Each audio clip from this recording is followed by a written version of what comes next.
This is a mad. You don't have sleeping this time? No. Are you still mad?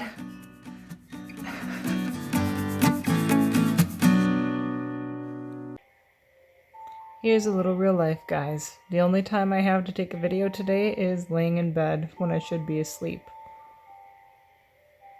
Let me give you a sense of the emotional ups and downs that IVF can give you. Last night, I was obsessively looking up reviews for these pregnancy tests I bought because they've been blank for days. And I have no idea when I turned a test positive the last 3 times, but it seemed like it was taking quite a while. And the reviews recently have been pretty mixed, although the pregnancy test overall got about 4.5 stars on Amazon. And Jeff, being the pragmatist he is, brought up, well, maybe we should have a plan if this embryo transfer doesn't work. And we've gotten twins the last 3 times, so they've been absurdly successful. I'd say we have a pretty low chance of a complete failure. But of course, that got my mind going on, well, what if this doesn't work? Is it failing? Is that the reason that the tests are blank? So of course I got up this morning and I took another test, and it might have been a pink line, or it could have been the same barely visible kind of grayish line that I've seen on most of them, which I know that's not a real positive. It's just they're cheap tests, and they're cheap of the cheap tests. One full might be better. I'll link some of the brands of the cheap tests below. But tonight, I took another test, and I'm pretty sure that that second line was pink. So I think that I'm starting to turn the test positive now. So I'm feeling pretty good about it tonight. Which means in about 24 hours, I went from almost having a panic attack that this transfer had failed, and we can't afford another transfer right now. Jeff said we probably have to wait another year to save up for another transfer, which, given what I expected to happen, that's a long time to wait. I mean, normally having, what would it be, 2.5 years between kids is not that big of a deal. But all of my kids are like, the first 2 sets are 17 months apart, and the second 2 sets are 21 months apart. So 2.5 years is a lot. Thankfully, that doesn't seem to be the case. We'll see how the testing works out tomorrow.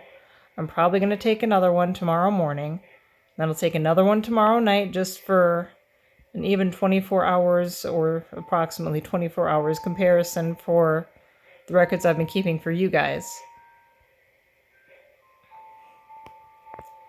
But at this point, I expect that they will keep getting slowly darker. And then we'll get the official numbers on either Sunday or Monday, depending on when I can get into a clinic. Keep in mind that when you think about the emotional toll of IVF, I've gotten off pretty light. I haven't had to worry about miscarriages. I haven't had repeated failures where I expected to fail and any slight chance of success has me clinging to it. I expect it to succeed because it has succeeded every other time, besides the fresh transfer. But I know exactly what happened with that, and that's very common actually. I'll talk about that another time. But for a lot of other people, the outcome is much less certain, and it's much more stressful. Or maybe they've had multiple egg retrievals and they have a lot more financially at stake. These frozen embryo transfers are $4,000 a piece, which, yeah, that's a lot. But an egg retrieval is more like $10,000 for a single egg retrieval. And that may only include a single fresh transfer. Or if you go with a multi-cycle deal, it's more like 16 to 20,000 depending on the options you choose. So that gets really expensive and really high stakes, especially if you don't know exactly what your diagnosis is. Jeff and I know what the diagnosis was, and ours is really easy to treat. So that gives you a glimpse into the emotional side of IVF.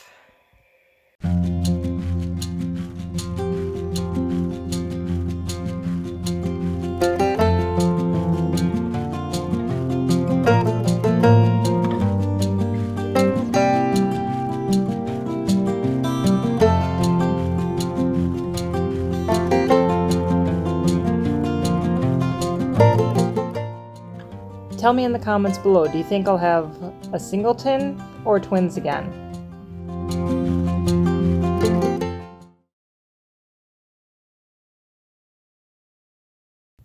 You may have already seen on Instagram that I got my HCG results.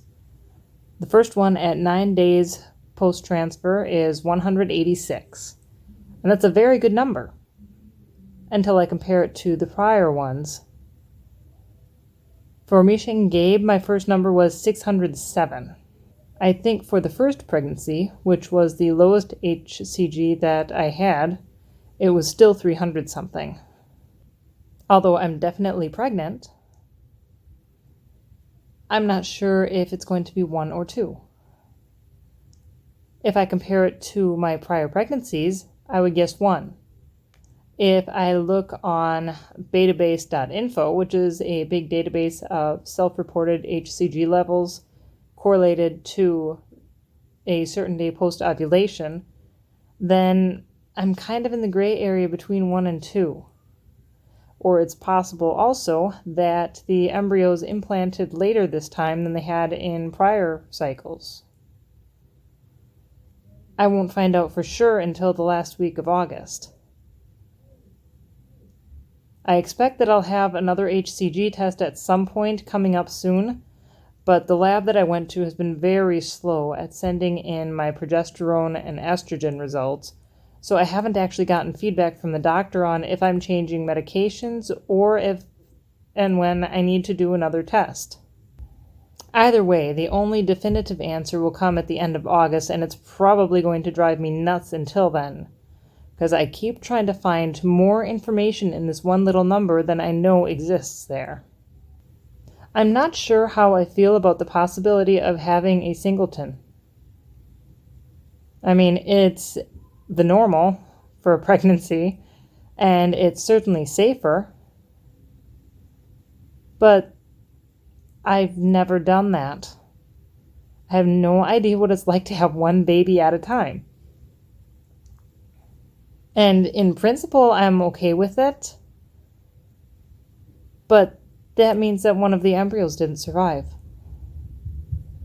which that makes me kind of sad, because even though they're not quite in human form yet, it's like lost potential. And I know that I don't control it, but it's kind of just disappointing that one of them may not have worked. One of them may not have survived. I guess the reason it might bother me is just a mismatch between expectations and reality. I went into this fully expecting another set of twins, which that might sound kind of dumb to you, but I've had 3 cycles and they all gave me twins, so I just assumed that this one would be the same. I have no idea what order the clinic is using the embryos in, if they're going from the best looking to the worst looking, or if they're just randomly choosing. So it's possible, I guess, that each embryo transfer from now forward will be somewhat less likely to result in twins, I guess. Another thing I'm concerned about is I had to switch doctors because my doctor retired. So I am now working with the first colleague that he hired at the clinic. So she's, I guess, the best that they have there, just based on length of experience at that clinic. But there's just that niggling wonder, if she does something slightly different, does that compromise the chances of the embryo's survival? The lab staff still seems to be the same.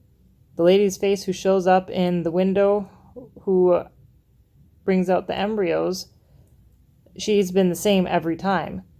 And I think that the lab has more to do with success rates than the specific clinician, as long as the clinicians are relatively comparable.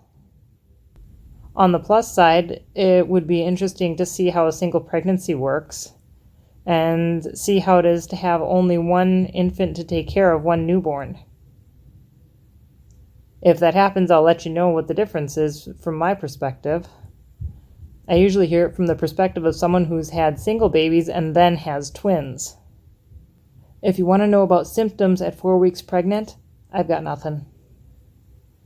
It usually doesn't really kick in until about 5.5 weeks, so I figure I have about another week or so from today. I'm kind of tired, but that might just be from irregular sleep or from the progesterone injections. Let's be a little silly here. I am technically 4 weeks and 2 days pregnant. Should we check the belly? Just because? There's the leftover belly from the last 3 pregnancies. So that's the baseline. If you like what you're seeing, click the like button. If you don't, click the dislike button, I guess. If you want to see more, subscribe. I'll see you next time.